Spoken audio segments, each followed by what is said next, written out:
8 unit rumah ruko di Kampung Pasar Aceh, Kota Melabuh diterjang angin puting beliung pada Selasa malam 11 Maret kemarin yang mengakibatkan kerusakan parah sehingga berdampak bagi para penghuni rumah.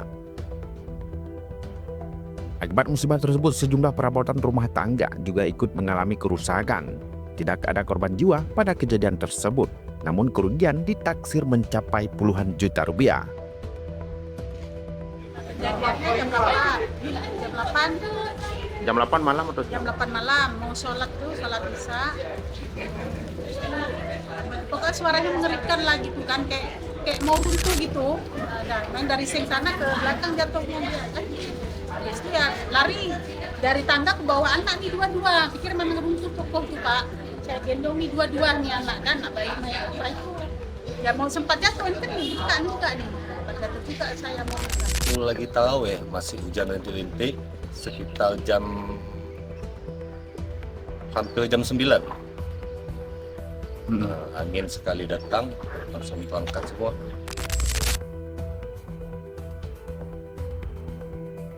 Menanggapi hal tersebut, Bupati Aceh Barat Tarmizi SP yang didampingi Kepala Dinas Sosial dan BPBD setempat turun langsung menyalurkan bantuan masa panik kepada warga yang terdampak bencana angin puting beliung. Sebagai bentuk kepedulian pemerintah, pihaknya menyalurkan bantuan masa panik untuk meringankan beban warga yang terdampak, yang meliputi kebutuhan pokok seperti sajadah, mie instan, minyak goreng, air mineral, beras dan kecap, serta biskuit. Selain itu, warga juga menerima selimut dan kasur. Untuk mendukung pemulihan rumah yang rusak, pemerintah juga menyerahkan seng dan paku guna mempercepat proses perbaikan. Ini pemerintah mengantarkan bantuan untuk 8 unit rumah, 8 kakak secara adil. Ada bantuan masa panik, juga bantuan seng yang dibutuhkan, fasilitas di kamar tidur, selimut dan segala macam, sampai ke sajadah juga.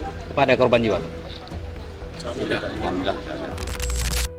Bupati Tarmizi menegaskan bahwa pemerintah daerah akan terus berupaya memberikan bantuan serta memastikan pemulihan berjalan dengan cepat. Ismadi melaporkan untuk Habat TV.